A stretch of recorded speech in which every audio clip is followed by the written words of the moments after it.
लड़की किसकी स्त्री हुई। यमुना के किनारे धर्मस्थान नामक एक नगर था। नगर में गणाधिप नाम का राजा राज करता था। उसी में केशव नाम का एक ब्राह्मण भी रहता था। ब्राह्मण यमुना के तीर पर जप तप किया करता था। उसके एक लड़की थी जिसका नाम मालती था। वह बड़ी रूपवती थी। जब वह ब्याह के योग्य हुई तो उसके माता पिता और भाई को चिंता हुई। संयोग से एक दिन जब ब्राह्मण अपने किसी यजमान की बारात में गया था और भाई पढ़ने गया था, तभी उनके घर में एक ब्राह्मण का लड़का आया। लड़की की माँ ने उसके रूप और गुणों को देखकर उससे कहा कि मैं तुमसे अपनी लड़की का ब्याह करूंगी। होनहार की बात की उधर ब्राह्मण पिता को भी एक दूसरा लड़का मिल गया और उसने उस लड़के को भी यही वचन दे दिया। उधर ब्राह्मण का लड़का जहाँ पढ़ने गया था, वहाँ वह एक लड़के से यही वादा कराया।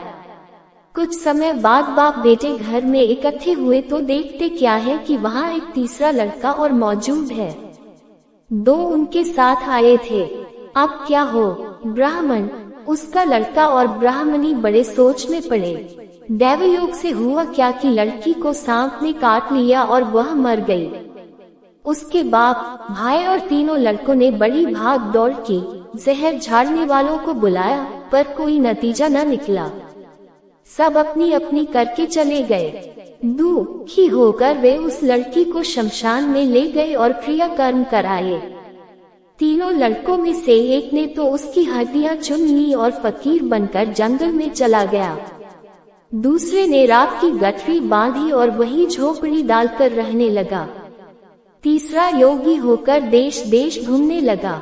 एक दिन की बात है, वह तीसरा लड़का घूमते घामते किसी नगर में पहुंचा और एक ब्राह्मणी के घर भोजन करने बैठा। जैसे ही उस घर की ब्राह्मणी भोजन परोसने आई कि उसके छोटे लड़के ने उसका आंचल पकड़ लिया। ब्राह्मणी से अपना आंचल छूटता नहीं था। ब्राह्मणी को बड़ा गुस्सा आया। उसने अपने लड़के को झिड़का, मारा पीटा, फिर भी वह न माना तो ब्राह्मणी ने उसे उठाकर जलते चूल्हे में पटक दिया। लड़का जलकर राख हो गया। ब्राह्मण बिना भोजन किए ही उठ खड़ा हुआ।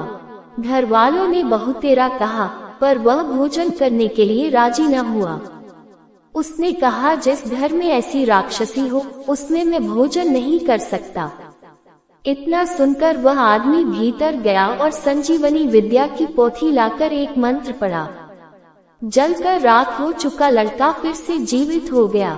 ये देखकर ब्राह्मण सोचने लगा कि अगर यह पोथी मेरे हाथ पड़ जाए तो मैं भी उस लड़की को फिर से जिला सकता हूँ। इसके बाद उसने भोजन किया और वहीं ठहर गया। जब रात को सब खा पी कर सो गए तो वह ब्राह्मण चुपचाप वह पोथी लेकर चल दिया। जिस स्थान पर उस लड़की को जलाया गया था, वहां जाकर उसने देखा कि दूसरे लड़के वहां बैठे बातें कर रहे हैं। इस ब्राह्मण के ये कहने पर कि उसे संजीवनी विद्या की पोथी मिल गई है और वह मंत्र पढ़कर लड़की को जिला सकता है, उन दोनों ने हड्डियां और राख निकाली।